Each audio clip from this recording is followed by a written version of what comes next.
All right, take two. Hello, everyone, and welcome to this live episode of Langer at the Mic, another Habs post-game show here on Langer at the Mic. Live. Sorry for the technical difficulties. We had issues with the camera, but we're back here, and hopefully it'll hold up this time. But once again, the Montreal Canadiens for the second time in back-to-back nights. I wanted to start the stream midway through the third period, and I should have started the stream, honestly, in the first period tonight, but the Habs, they made it interesting tonight, but ultimately they fell 5-2 to the Toronto Maple Leafs. Another ugly loss. Second game in back-to-back nights with it's just a struggle. And I honestly, I attempted to start this stream as soon as Auston Matthews scored his 40th goal there of the season, which is truly incredible.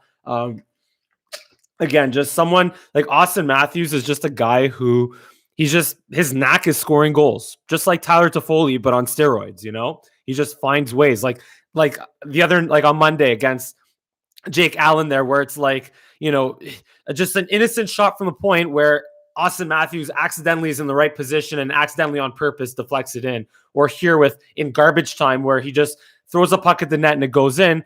Or of course he just snipes it like ridiculously, just with a wicked release and gets in the right place at the right time to score. And he's just one of the best in the league at it. And yes, Matt Cowan will get to Cole Caulfield in a second, because Cole Caulfield, with that goal that he scored in the second period, is what made this game interesting, because him playing with, by the way, Eric Staal and Corey Perry, he finished a nice play that Eric Staal made, one of the few really nice plays that Eric Staal made, forced the turnover on, I think it was Rasmus Sandin. Corey Perry picks it up. Beautiful saucer pass across. Caulfield finishes off. And I guess what was cool about that, or not cool, unfortunate more than cool, is that was probably the least enthusiastic Cole Caulfield has ever been for a goal that he scored in a game in his life. And that's what you have to do, though. When you're losing 4-0 and you score a goal like that, well, know the etiquette, know the unwritten rules, and don't celebrate like an idiot. So at least Cole Caulfield did the right thing there and did not celebrate like an idiot. So anyway, backing up a little bit here now. On Twitter, again, give me a follow at Mike Langer for Twitter, Instagram, and TikTok. But here's my take on the goaltending situation. So naturally, Caden Primeau gets absolutely hung out to dry tonight, giving up 4 goals in the first period alone. And what was it? 4 goals on how many shots did I have? I think it was like 12 that he'd faced. Yeah, or 15 shots. 4 goals on 15 shots in the first period. So to me, here's my take on the whole situation. So if you're going to go with Jake Allen the entire game last night and Caden Primeau the entire game tonight, well, then stick to your guns. Because last night, and to me, I honestly don't really have a preference. I guess you could have maybe would have been a better idea to play Primeau in the first game and then Allen tonight. But honestly, it doesn't really matter, because all you need is that 1 point and the Canucks loss to clinch the playoff spot. So whether you pick up that point or 2 points yesterday or tonight, it doesn't matter. Or in the next 3 games, it doesn't matter as long as you pick it up. So in theory, you have the better chance of beating the Ottawa Senators and the Toronto Maple Leafs. In theory. Maybe not in practice, given the way the Habs have played against the Sens all season. And I'll get to your comment in a second there, Sound Man. But look, to me, if the plan is to play Jake Allen all game yesterday and all game tonight, and Primeau all game tonight, stick to it. But as soon as Jake Allen starts giving up 4 or 5 goals that aren't his fault in last night's game, well, then play Caden Primeau in last night's game and still start Primeau in tonight's game. But if things start heading south quickly, make the change quickly. Because in the end, then you'll have Jake Allen playing 2 periods yesterday and half a period, 2 periods and a half yesterday and 2.5 periods tonight, instead of 3 periods yesterday and 2 periods tonight. So to me, Caden Primeau, and like Matt Cowan, Caden Primeau just didn't look like he was feeling the puck well tonight, and he'll bounce back. And that's what I've been saying. Look, I'm not worried about Caden Primeau and the sound man about the Leafs icing the puck twice and league goes to commercial, thus extinguishing the advantage. So many are interference. Okay, I usually don't I don't keep a tab on every call or non-call the refs made tonight. If the Leafs, I didn't happen to notice the time where they went to commercial on an icing. I mean, if that's the case, then whatever, it is what it is. But I don't usually talk too much about refs on these shows. But yeah, still thanks for the comment. But yeah, just back to the goaltending situation. So to me, though, is given that Jake Allen played the entire game last night, you have to have Primeau playing the entire game tonight. But ideally, you would have pulled Allen yesterday after like the fourth or fifth goal and put Primeau in to finish the third period. And then after even the second goal tonight, where it's a shot from the point that he doesn't catch, and then the rebound gives up a bad rebound to John Tavares, who buries it. After that goal, or at the very latest, the Engvall goal, where it's a shot from, sure, it was a 3-on-1, but still the shot, big rebound, doesn't get back to, and then he buries it from a dead angle because Caden Primeau doesn't get to his post in time. Like, at that goal, at the very, very latest, you got to make the change if you're going to make the change. But because you didn't make the change last night, you should have kept Caden Primeau in the entire game tonight and have the kid battle out, because the reality is, goaltenders, their confidence, first of all, they're professionals, right? So they'll bounce back, just like Matt Cowan said. They'll bounce back. But the issue is here is, or the point I'm trying to make is that professional goaltenders, or all goaltenders even for that matter, their confidence when they get pulled is not that much worse or not that much better than it is when they get absolutely lit up for 8 goals. It doesn't make that much of a difference. But what can make a difference is your backup goalie turned number one goalie being tired come playoff time because you played him too many games in the regular season and it didn't even maybe get you the playoffs. So, because Habs are still not quite guaranteed to make the playoffs yet.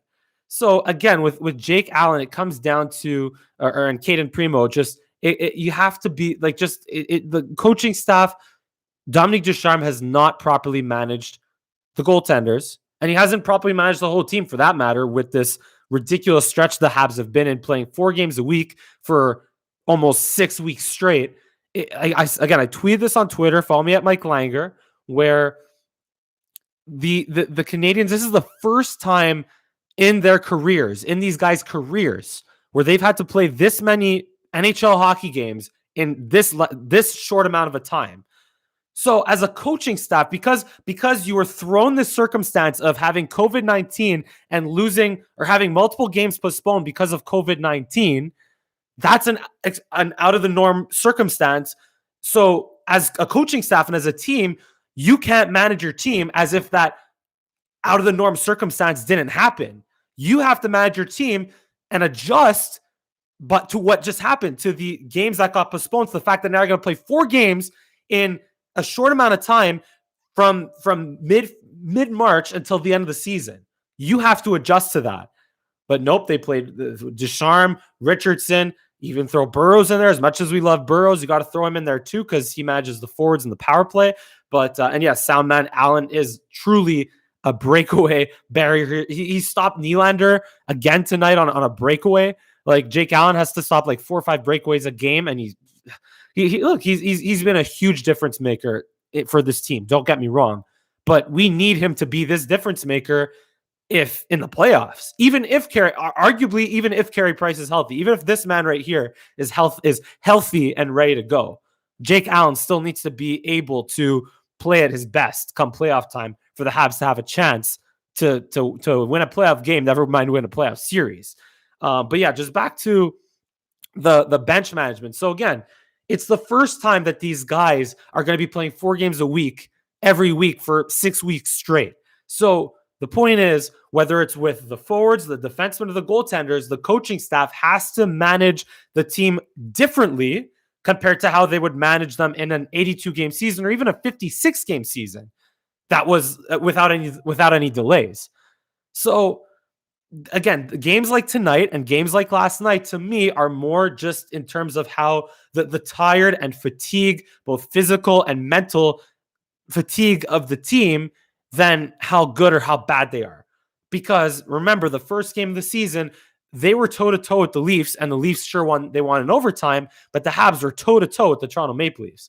And I would say, all except for maybe this game and the game last week, and maybe 3 games of the 9 that they've played against the Leafs so far this year. Was it 9 or 8, whatever it is? Maybe two of them, the Habs are just completely out of it from start to finish. Maybe 2 of them. So again, it's just a matter of getting these guys in position to be at their best in the playoffs. And Tatar coming back tonight was definitely a huge boost, and definitely a real or in theory should have been even more of a factor. but it wasn't. But then you lost Philip Deneau, and honestly, so the goals that Primeau gave up, obviously, look, it would have been nice for him to stop that Galchenyuk backhander with 16 seconds into the game, and it would have been nice for him to control that John Tavares rebound or that shot from the point. I forget who it was the shot from the point, but John Tavares scored the rebound. It would have been nice for Caden Primeau to better control his rebounds there, come up with saves there, but also like that was just a terribly soft play behind the net by Philip Deneau on that led to the Tavares goal. That was an incredibly soft play by Brett Kulak and Philip Deneau behind the net. But then we found out that Philip Deneau is injured and he missed the rest of the game. And obviously the Canadians need Philip Deneau to be at his best, both physically and mentally, to be able to do anything in the playoffs. So honestly, I almost think that Deneau might have injured himself yesterday and tried to give it a go tonight, but it wasn't happening. So that's why he sat out the rest of the game. So again, and I feel like that's also why he was not at his best on especially the Tavares goal there. And then the Marner goal, like, look, I mean, he was when you have a guy like Mitch Marner or Austin Matthews or anyone really being able, and any skilled player in the NHL getting that much time and space in the middle of the slot like that, like you're in trouble. And that's how he froze Caden Primeau, danced around him and buried it. So yeah. Honestly, just a couple of things that stood out to me tonight is, or what's disappointing is Eric Staal. Eric Staal is here. I will say with Eric Staal though, I made a bold prediction tweet on Twitter at Mike Langer again that Eric Staal will be substantially better in the playoffs because as a veteran guy, he's just. He's played in a lot of these regular season games before, but you looked how he played in the bubble. Maybe that'll turn him into a much better version of himself, or maybe a younger version of himself compared to how he's playing right now. Talk about Eric Staal again. But yeah, Eric Staal, that's a guy where it's like, and he had chances tonight. He had the assist, obviously. He did the good play, creating the turnover, which led to the Cole Caulfield goal, the nice pass by Corey Perry to Cole Caulfield. But there were also passes that he made that were just, turnovers or just bad passes, bad plays. And then on the power play, when the Habs have a chance to make it 4-3, and he's 6'4", 195 pounds, and he's standing to the side of the net with the puck loose in the crease, and he's standing to the side of the net getting boxed out instead of standing right in the heat of the action. That can't happen. You need to bury that puck that's loose in the crease as a 6'5", 195-pound center. You have to make that play. And Sheldon in the comments there, Deneau gets hurt and Paling needs wrist surgery. Oh boy, yeah. But hey, look, this is where Eric Staal, if he's going to be the fourth, that's why Eric Staal, Jake Evans, Kotkaniemi, Suzuki, they got to step up if Deneau is going to miss a substantial amount of time. They have to step up. And like you're kind of having to rely, because again, look, Tatar came back tonight, but you're still missing Gallagher, you're still missing Weber, you're still missing Byron, you're still missing Drouin, you're still missing Price. So you're almost gonna have to get this point or 2 points without those guys. It's getting close because we're running out of games for these guys to get back in.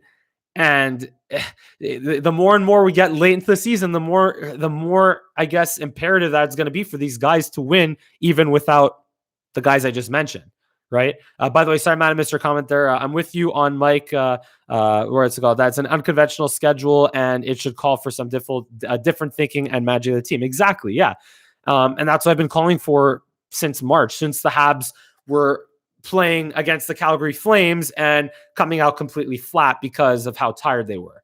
And we've seen this team be really good. Like, we've seen how this team can play when they're at their best, just like in the 3 games this weekend, just like at the beginning of the season, just like when they came back from the COVID break. And here's another interesting about this team. With guys like Weber, guys like Eric Staal, guys like Corey Perry, I think about it. Is there anyone else that's like 35 plus? It'll come back to me. With the combination of those types of guys and Jesperi Kotkaniemi, Nick Suzuki, Alexander Romanov, and Cole Caulfield, of course, and to some extent Arturi Lekin and Jake Evans, with all the guys that they have under 25 and over the age of 34, 35, it's almost like you have a perfectly imperfect combination of guys that are past their primes and not in their primes yet, which makes this schedule that much more difficult to manage, because on the one hand, you have guys that are in their late 30s, like I said, Perry, Stahl, Weber, that are just breaking down physically. And then you have the guys that are Kakanyemi, Suzuki, Evans, that are, under 25 years old, and they're breaking down mentally. So that's how you lose these games also, because with the schedule, because they're just, you don't, like, you put the two together and nothing is, and the fact that you don't have, or at least yet, that you don't have a game breaker at forward yet, because maybe Cole Caulfield could become that eventually, maybe Suzuki, maybe Kakanyemi, but he's been struggling lately, but you don't know. They could become that. But for right now, like, when you put the fact that you have too many guys that are past their primes and guys that are not in their primes yet, and that's where you have to rely on a Toffoli or a Josh Anderson to score all these goals for you. And Josh Anderson, by the way, man, look, he skates, he shoots, he hits, he creates turnovers. He is exactly what the Canadians thought he would be and exactly what they need him to be. Tonight, 4 hits, 3 shots on goal. But he has to bury some of these chances at some point. I mean, the guy is second on the team in goals, but with the chances that this guy gets, like, you'd like to think that he'll bury another 1 or 2 more, don't you think, right? I mean, right in the first period, after the Habs get behind, I don't know if it was 1-0 or 2-0 at that point, but a terrible breakout pass by the Toronto Maple Leafs lands right on Josh Anderson's stick. And what does he do?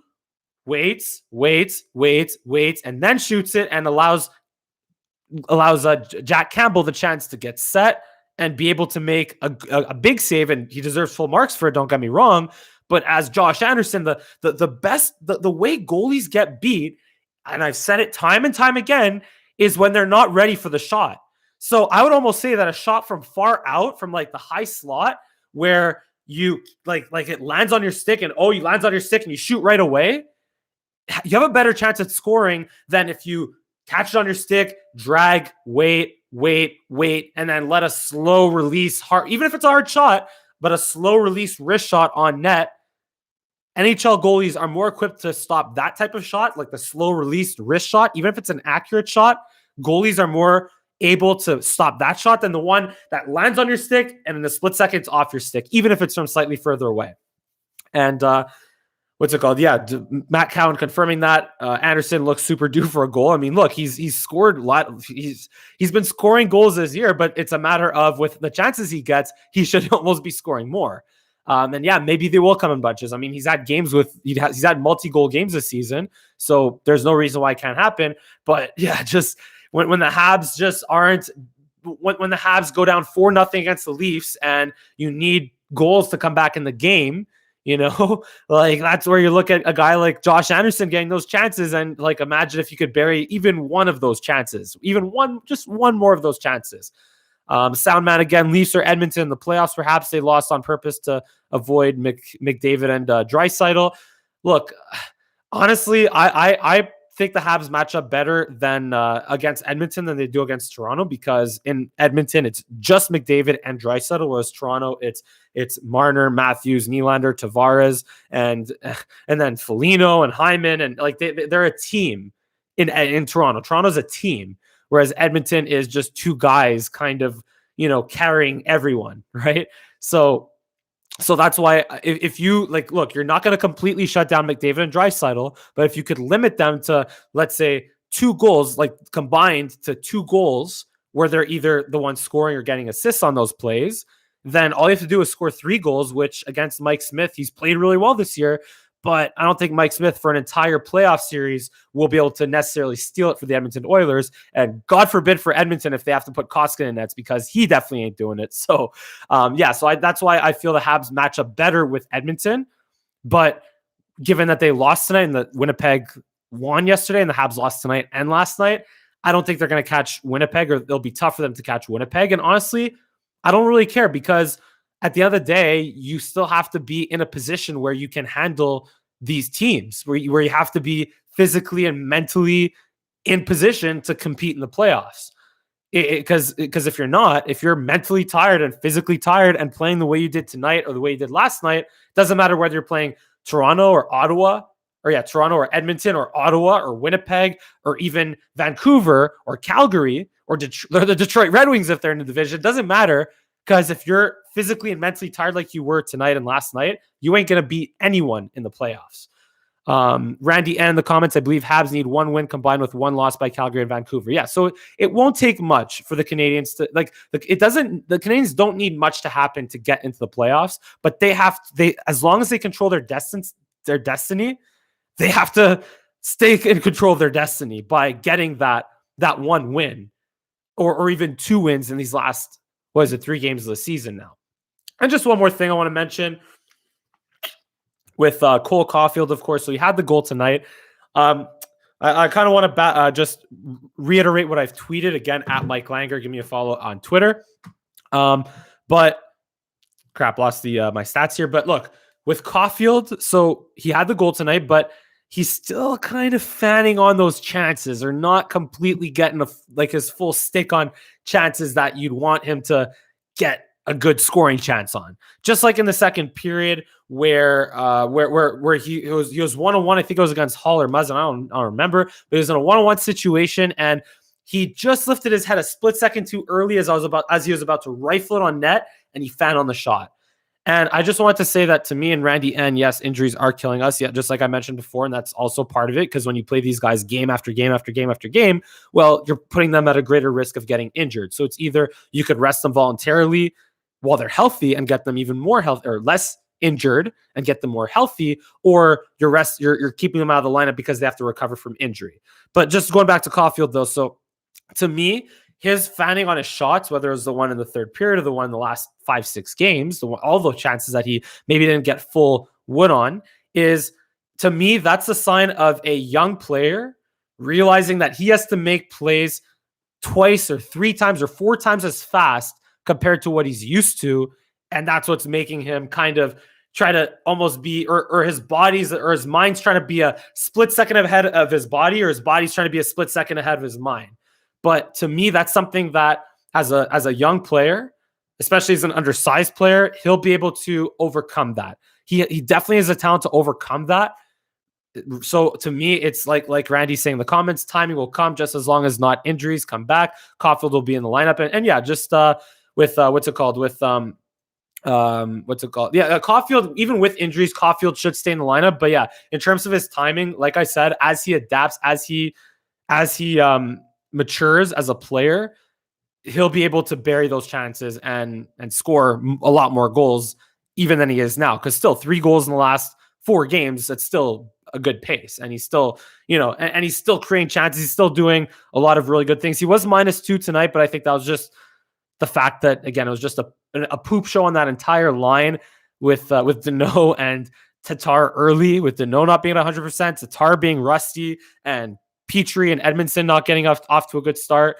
But he still managed Caulfield 5 shots on net, and he played 15 minutes tonight. So you like to see him get ice time, and that is encouraging. And Deneau update. Honestly, Randy, if I don't know if you're the one providing me the update or if I'm the one providing you the update. I haven't looked at Twitter in the last 23 minutes. So if you could provide the update, great. But yeah, I'm not 100% sure on the stats of Philip Deneau. But again, hope he's all right, man. Hope he's all right, because the Habs, they need him. They'll need him come playoff time. Even as much flack as we've given Deneau this season, once he scored that first goal, he was playing a lot more confidently offensively, but also we all know how good he is defensively. And also he is his playmaking skills are underrated. Like, he had some really nice assists off really good passes that he's just his passing skills are underrated. And yeah, Deneau, I didn't see the injury either. It seemed to be something that was, that happened either in the first period where he just kind of overextended a shoulder, or maybe it happened last game. I don't know. It's very odd, but whatever it is, hope he recovers. But yeah, that's all we have on this this Habs post-game show here on Langer at the Mic Live. As usual, I thank all of you guys so much for tuning in. And don't forget to leave a thumbs up and subscribe to my channel here, and leave a comment in the comment section as to, are the Canadiens going to make the playoffs, or are they going to fall short and get in their own way?